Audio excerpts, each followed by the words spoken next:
ദേ sir വന്നു, ഇനി ആരും ചിരിക്കരുത് കേട്ടോ. നകുലിനെ കണ്ടതും അവൾ പതിയെ അച്ഛനോട് പറഞ്ഞു. അതിൽ പിന്നെ രണ്ടാളും ചിരിയും സംസാരവും നിർത്തി മുഖത്ത് അല്പം ഗൗരവമൊക്കെ വരുത്തി. അത്താഴം കഴിക്കാൻ നേരവും നകുൽ ഇസയെ കണ്ണെടുക്കാതെ നോക്കിയിരിക്കുന്നുണ്ടായിരുന്നു. അച്ഛനെയും അമ്മനെയും എങ്ങനെ വരുതിയിലെത്തിച്ചുവെന്ന നകുലിന്റെ ചോദ്യത്തിന് അവളൊന്നും മിണ്ടിയില്ല. പിറ്റേന്ന് കാലത്ത് ഇസമ്മയെ വിളിച്ചുണർത്തുന്നത് തന്നെ നകുലും അമ്മയും ചേർന്നാണ്. സമയം അധികമായിട്ട് ഇസയെ പുറത്തേക്ക് കാണാത്തത് കൊണ്ടാണ് നകുൽ അമ്മയെയും കൂട്ടി അവൾ കിടന്ന റൂമിലേക്ക് പോയത്. മോളെ, ഡി എഴുന്നേറ്റേ, സമയം എത്രയെന്ന വിചാരം? അവരുടെ ശബ്ദം കേട്ടിട്ടും അവൾ ഇഷ്ടമില്ലാതെയാണെങ്കിലും എണീറ്റ് കൈ തമ്മിൽ ഞെരിച്ചു. കണ്ണു തുറന്നു നോക്കുമ്പോൾ നകുൽ മുന്നിൽ കുറ്റിയടിച്ച് നിൽക്കുന്നു. അയ്യേ, സാറെന്താ ഇവിടെ? പോയേ 10 മണി കഴിയുമ്പോഴാണോ വീട്ടിൽ ഉറക്കമെണീക്കുന്നത്? ആ, സാറ്റർഡേയും സൺഡേയും ഒക്കെ അങ്ങനെ തന്നെയാ എണീക്കാറ്. സാറ് പോയേ?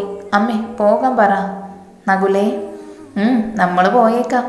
വേഗം റെഡിയായി വന്നാലേ ഈ സമയക്ക് ഞാനിവിടെയുള്ള ചില സ്ഥലങ്ങളൊക്കെ കാണിച്ചു തരാം. എന്താ, പോരുന്നോ? ആഹാ, അത് കൊള്ളാലോ എന്ന് മനസ്സിൽ പറഞ്ഞുകൊണ്ട് അവൾ നകുലിനെ നോക്കി ചിരിച്ചു. നകുലും ചിരിച്ചുകൊണ്ട് പുറത്തേക്ക് നടന്നു. മോള് പോകുന്നു നകുലിനൊപ്പം? പോയേക്കാം മമ്മി. സാറിൻ്റെ മനസ്സിലുള്ളതൊക്കെ ഒന്ന് ചീന്തെടുക്കാലോ. എന്നാ മോള് വേഗം റെഡിയായി ചെല്ല്.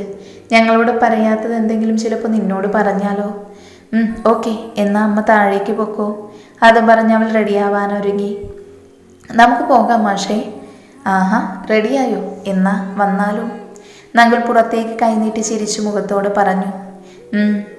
അത്ര ദൂരത്തേക്കൊന്നും അല്ല കേട്ടോ, ഇവിടെ അടുത്തുള്ള ചില സ്ഥലങ്ങളിലേക്ക്, എനിക്ക് മാത്രം പ്രിയപ്പെട്ട ചിലയിടങ്ങളിലേക്ക്. പേടിയുണ്ടോ എനിക്കൊപ്പം വരുന്നതിൽ? എന്ത് പേടി? എനിക്കൊരു പേടിയുമില്ല. അതെനിക്കറിയാം, അങ്ങനെ പേടിക്കുന്ന ടൈപ്പൊന്നുമല്ലെന്ന്. എന്നാലും വെറുതെ ഒന്ന് ചോദിച്ചെന്നേ ഉള്ളൂ. എന്നാൽ പിന്നെ വാ, പോകാം. നകുൽ കാരെടുത്തുകൊണ്ട് പറഞ്ഞു. കുറച്ച് സമയത്തെ യാത്രക്കുടവിൽ നകുലും ഇസയും ചെന്ന് നിന്നതൊരു പുഴവക്കിലായിരുന്നു. അധികം ആൾ താമസമില്ലാത്ത ഒഴിഞ്ഞ ഇടമായിരുന്നു അവിടം. പിന്നെ കുറച്ച് സമയത്തേക്ക് അവർക്കിടയിൽ മൗനം തളം കെട്ടി നിന്നു. സംസാരത്തിനോ തുടക്കമെന്നോണം നകുൽ ഇസയെ നോക്കി. മുങ്ങാങ്കുഴിയിട്ട് കളിക്കുന്ന മീനുകളെ നോക്കി നിൽക്കുന്ന ഒരു കൊച്ചുകുട്ടിയുടെ കൗതുകമായിരുന്നപ്പോൾ അവളുടെ കണ്ണുകളിൽ കാണാൻ കഴിഞ്ഞത്. ഇസമ്മ? ഒരു ചെറിയ ഞെട്ടലോടെ അവൾ നകുലിനെ നോക്കി.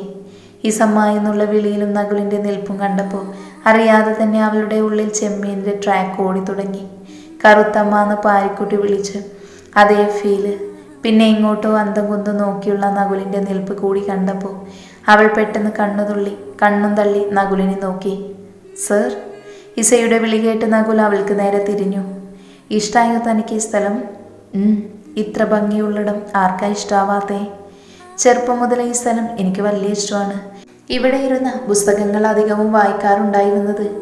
എടോ, തനിക്ക് എന്നോടെ ഒരു തരി പോലും ദേഷ്യമില്ലടോ. എന്തിന്? ഞാൻ ഇഷ്ടം പറഞ്ഞു വന്നപ്പോൾ സാർ വിലക്കിയതല്ലേ എന്നെ, പിന്നെന്തിനാ ദേഷ്യം?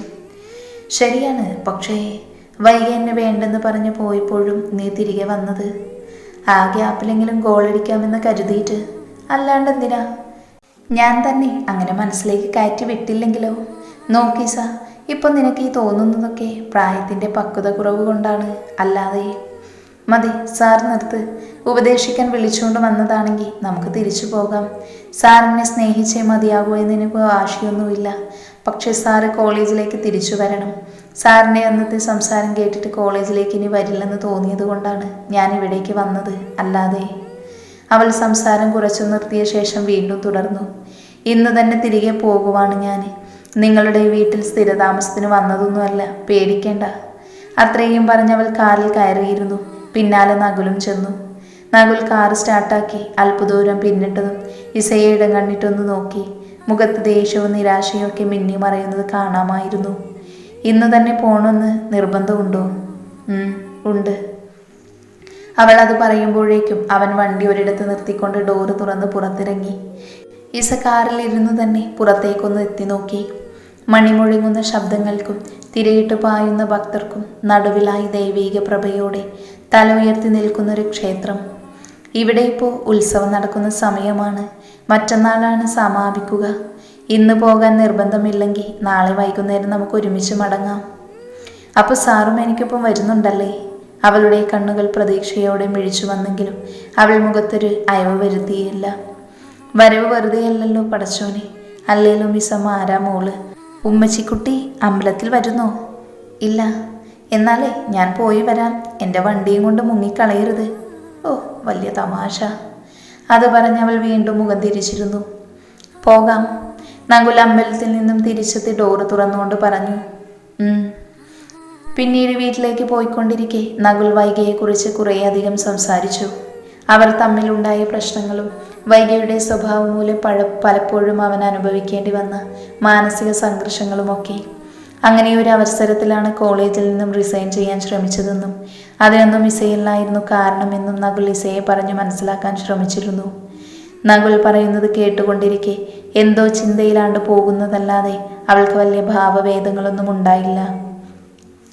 വീട്ടിലെത്തിയ ശേഷം അമ്മയോടും അവൾ വൈഗയെക്കുറിച്ച് എന്തൊക്കെയോ ചോദിച്ചറിയുന്നുണ്ടായിരുന്നു.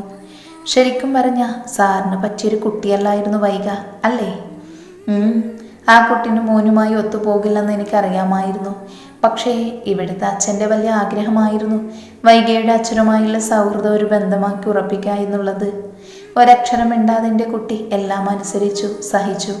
ഒടുക്കം അവളായി തന്നെ ഇറങ്ങിപ്പോയി. ഒന്നും പറഞ്ഞ് ആരും ആരോടൊരു പ്രശ്നവും ഉണ്ടാക്കിയില്ല. പിന്നീട് അവർ പറയുന്നതൊക്കെ കേട്ടു നിന്നു. ഒന്ന് മാത്രമേ അവൻ അച്ഛനോട് എതിർത്ത് പറഞ്ഞുള്ളൂ. ഇവിടുന്ന് സ്വയം ഇറങ്ങിപ്പോയെങ്കിൽ അവളുടെ ഇഷ്ടത്തിന് വിട്ടേക്കൂ. പിറകെ ചെന്ന് വിളിക്കാനും കൊഞ്ചാനും അവൻ ആരെയും ആട്ടിപ്പായിച്ചില്ല. ഇനി അവൾ വന്നില്ലെങ്കിലും വിരോധമില്ല എന്നൊക്കെയാ പറഞ്ഞ്. അവൻ ചെറുപ്പമല്ലേ, ഇനിയും എത്ര നാൾ ജീവിക്കേണ്ടവനാ? ഒരു കൂട്ടില്ലാതെ പറ്റുമോ?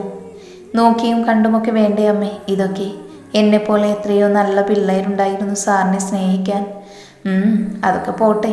ഇത്രയൊക്കെ ആയിട്ടും വെറുതെയെങ്കിലും അമ്മയ്ക്ക് എന്നോട് തുറന്നു പറഞ്ഞൂടെ എന്നെ പോലൊരു പെണ്ണിനെയായിരുന്നു സാറിന് വേണ്ടിയിരുന്നത് എന്ന്? സത്യമാണ് മോളെ, നിന്നെ പോലെയുള്ള ഒന്നിനെയാ അമ്മ ആഗ്രഹിച്ചത്. ഇനി അത് പോട്ടെ. സെൻഡിയാവല്ലേ മീനാക്ഷിയെ, നമുക്ക് വൈകിയെ നല്ല കുട്ടിയായി തിരിച്ചു കൊണ്ടുവരാം. എന്നാലും ഞാൻ അമ്മയുടെ മോളെ തന്നെയല്ലേ. അപ്പോൾ കേസ് അതതിൻ്റെ വഴിക്ക് പോകും. അവസാനം എന്തായാലും അമ്മയുടെ മരുമോളെ ഞാൻ മുന്നിൽ നിർത്തി തരും. സാറ് വിളിക്കാതെ തന്നെ ഓള് വരും. ട്രസ്റ്റ് മീ അമ്മ. അമ്മയിൽ നിന്നുള്ളതെല്ലാം പിടിച്ചെടുത്ത് ഇസ നകുലിൻ്റെ മുറിയിലേക്കാണ് ചെന്നത്. നകുലിനെ മുറിയിൽ കാണാത്തത് കൊണ്ട് അവൾ മുറി അരിച്ചു പെറുക്കുന്ന തിരക്കിലായിരുന്നു. ഇത്രയും പുസ്തകങ്ങളുടെ ഇടക്കാണു റബ്ബേ ഇങ്ങേര് കിടക്കുന്നേ. ചിതലരിക്കാഞ്ഞത് ഭാഗ്യം. ഇങ്ങേരുടെയും കെട്ടിയോളെയും കല്യാണ ഫോട്ടോ ഒന്നും ഇവിടെ ഇല്ലല്ലോ. സാധാരണ അങ്ങനെയൊന്നും കാണേണ്ടതല്ലേ? അല്ല, സിനിമയിലും സീരിയലിലുമൊക്കെ അങ്ങനെയാണല്ലോ. ഓ, വഴക്കുണ്ടാക്കിയിട്ടപ്പോൾ പൊട്ടിച്ചു കാണും. നേരാ, അങ്ങനെയൊരു ചടങ്ങുണ്ട്. അങ്ങനെ ആകെ മൊത്തം മരിച്ചു പെറുക്കലിനിടയിലാണ് നകുലിൻ്റെ ഫോൺ അവളുടെ കയ്യിൽ കിട്ടുന്നത്. അതൊരു കച്ചിത്തുരുമ്പായിരുന്നു. ഇസയത് കയ്യിലെടുത്ത് നോക്കാൻ തുടങ്ങിയതും നകുൽ പിന്നിലൂടെ അവളുടെ കയ്യിൽ നിന്നും അത് തട്ടിയെടുത്തു. തിരിഞ്ഞു നോക്കുമ്പോൾ നകുൽ തല തോർത്തിക്കൊണ്ട് അവളെ നോക്കി നിൽക്കുമായിരുന്നു. എന്താ ഇവിടെ എൻ്റെ മുറിയിൽ? നല്ലൊരു ബുക്ക് നോക്കി വന്നതാ സർ. എന്നിട്ട് ബുക്ക് കിട്ടിയോ? ഇല്ല, നോക്കിക്കൊണ്ട് നിന്നപ്പോഴാ സാറ് വന്നേ. ഇനിയിപ്പോൾ ഞാൻ പിന്നെ വന്നെടുത്തോളാം. അത് പറഞ്ഞ ശേഷം ഇസമ്മ തിരിയാൻ തുടങ്ങിയതും നകുൽ അവളെ തടഞ്ഞു നിർത്തി. എൻ്റെ ഫോണിലാണോ നീ ബുക്ക് തിരിഞ്ഞത്? അത് പിന്നെ ഓഡിയോ ബുക്കാണ് സർ, ഞാൻ നോക്കിയേ. കള്ളം. നകുൽ അവളെ നോക്കി നെറ്റി ചുളിച്ചു. എൻ്റെ ഫോണിൽ ബാലൻസ് തീർന്നു പോയി, ഗീതുവിനെ ഒന്ന് വിളിക്കാൻ. അവൾ പരുങ്ങിക്കൊണ്ട് പറഞ്ഞതും നകുൽ അവൾക്കരികിലേക്ക് ഒന്നുകൂടി നീങ്ങിക്കൊണ്ട് പറഞ്ഞു. കള്ളം കാണിക്കാൻ അറിയില്ലെങ്കിലേ അത് ചെയ്യരുത്. അഥവാ ചെയ്ത പിടിച്ചു നിൽക്കാനെങ്കിലും പഠിക്കണം. പറയുന്നത് നുണയാണെങ്കിലും ഇത്തിരി ബുദ്ധിയൊക്കെ പ്രയോഗിക്കണം. മനസ്സിലായോ? ഇസ മനസ്സിലായി എന്ന് മറ്റു നകുലിനെ നോക്കി. തല കുലുക്കിയതും അവൻ ഗൗരവം വിട്ട് അവളോട് കാര്യം തിരക്കി. ഇനി പറ, ഇസമ്മ എന്തിനാ എൻ്റെ ഫോണെടുത്തേ? ഗീതുവിനെ വിളിക്കാൻ. ആഹാ, പറഞ്ഞു തന്ന എന്നോട് തന്നെ പറയണം പെണ്ണേ. നീ സത്യം പറയുന്നോ ഇല്ലയോ? നകുൽ അവളടുത്തേക്ക് ഒന്നുകൂടെ നീങ്ങിയതും പേടിയോടെ അവൾ വന്ന കാര്യം നകുലിനോട് പറഞ്ഞു. വൈകിയെ ഒന്ന് കാണാൻ. ഇവിടെ ഫോട്ടോ വല്ലതും കാണുമെന്ന് കരുതി വന്നതാ. അപ്പോൾ ഒന്നും കണ്ടില്ല. അപ്പോഴാ സാറിൻ്റെ ഫോൺ ഇവിടെ ഇരിക്കുന്നത് കണ്ടത്. അതാണോ കാര്യം? എന്നോട് വൈകിയെ കാണണമെന്ന് പറഞ്ഞാൽ ഞാൻ തന്നെ പിടിച്ചു തന്നുമോ? പറയടൂ. അറിയില്ല. അതും പറഞ്ഞവൾ കൈമലർത്തി. കൊള്ളാം, തനിക്ക് വൈകിയെ കാണണമല്ലേ? കാണിച്ചു തരാം, വെയിറ്റ്. അത് പറഞ്ഞ് നകുൽ കുറച്ച് സമയം ഫോണിൽ പരതിക്കൊണ്ടിരുന്നു. പിന്നെ വൈകിയുടെ ഫോട്ടോ അവൾക്ക് നേരെ കാണിച്ചു കൊടുത്തു. സുന്ദരിയാണല്ലോ കക്ഷി. സൗന്ദര്യം മാത്രമല്ല, ഇത്തിരി അഹങ്കാരവും കൂടുതലായി ഇതിന്. നിന്റെ ബാക്കിയെന്ന് വേണമെങ്കിൽ പറയാം. ചുമ്മാ കണ്ടിട്ട് അങ്ങനെയൊന്നും പറയൂല. അതിപ്പോ നിന്നെ കണ്ടാലും അങ്ങനെയല്ലേ, മാലാഖയുടെ മുഖവും കുട്ടിപ്പിശാചിന്റെ സ്വഭാവവും. മാഷേ വേണ്ട. താക്കീത് പോലെയുള്ള ഈസയുടെ പറച്ചിൽ കേട്ടതും നകുൽ ചിരിച്ചുകൊണ്ടൊരു പുസ്തകമെടുത്ത് അവളുടെ കയ്യിൽ വെച്ചു കൊടുത്തു. എന്തായാലും ഇവിടെ വരെ വന്നതല്ലേ, ഇതിരിക്കട്ടെ. ചാരുലത വേണ്ടായിരുന്നു. നകുലിന്റെ മുഖത്ത് നോക്കി അവൾ വായിക്കാനുള്ള താല്പര്യമില്ലായ്മ പ്രകടിപ്പിച്ചെങ്കിലും മിണ്ടാതെ പോയിരുന്നു വായിച്ചോളാൻ ആംഗ്യം കാണിച്ചുകൊണ്ട് നകുൽ അവളെ മുറിയിൽ നിന്നും പറഞ്ഞയച്ചു. ഇടയ്ക്ക് ഗീതുവിനെയും സഖാവിനെയും വിളിച്ച് സമ്മ ചില പ്ലാനിങ്ങുകൾ നടത്തിയിരുന്നു. അടുത്ത ദിവസം ഞായറാഴ്ചയാണ് തിരിച്ചു പോകേണ്ടത്. പറഞ്ഞത് വെച്ച് സാറ് തിരികെ കോളേജിലേക്ക് തന്നെ വരും. അപ്പോൾ പിന്നെ ഞാൻ നേരത്തെ തന്നെ പോകുന്നതല്ലേ നല്ലത്, വൈകിയെ ഒന്ന് കാണുകയും ചെയ്യാലോ. അതുമോർത്ത് ഇസമ്മ നകുൽ വായിക്കാനായി നൽകിയ പുസ്തകം പുതപ്പിന് പകരം മുഖത്ത് വെച്ച് സുഖമായി ഉറങ്ങി. രാവിലെ പോകാനുള്ളതെല്ലാം പാക്ക് ചെയ്ത ശേഷം പോകുന്ന കാര്യം അമ്മയോട് പറയാനായി അവൾ അടുക്കളയിലേക്ക് ചെല്ലുമ്പോൾ നകുലിൻ്റെ അമ്മ പാചകക്കാര്യങ്ങളിൽ മുഴുകി നിൽക്കുകയായിരുന്നു. അമ്മേ, മോളിന്ന് നേരത്തെ എഴുന്നേറ്റോ? സാറ് എഴുന്നേറ്റോ അമ്മേ? ഇല്ലെന്നേ തോന്നുന്നേ, ഇങ്ങോട്ട് വന്നില്ല മോളെ. എന്തേ? എന്നാ ഞാൻ തിരിച്ചു പോകുവാട്ടോ, സാറ് എണീറ്റില്ലെങ്കിൽ വിളിക്കണ്ട. അവന് വരുന്നുണ്ടെന്നല്ലേ പറഞ്ഞത്, അപ്പോൾ പിന്നെ രണ്ടാൾക്ക് ഒരുമിച്ച് പോയാൽ പോരെ? അവർ ഉള്ളിലെ സംശയം അവളോട് പ്രകടിപ്പിച്ചു. പോരാ, വൈകിയെ എനിക്കൊന്ന് കാണണം അമ്മേ. വൈകിയെ മോളി കണ്ടിട്ടെന്താ കാര്യം? ഇവനോട് പറഞ്ഞ ആ കൊച്ചിനെ തിരിച്ചു വിളിക്കാൻ എങ്ങാനും നോക്കാതെ. പറയാതെ പോയ ആളിനെ തിരിച്ചു വിളിക്കില്ലെന്ന് സാറ് പറഞ്ഞതല്ലേ, പിന്നെ അമ്മയും സാറുമൊക്കെ പറഞ്ഞത് വെച്ച് നോക്കുമ്പോൾ വൈകിയല്ലേ തെറ്റുകാരി.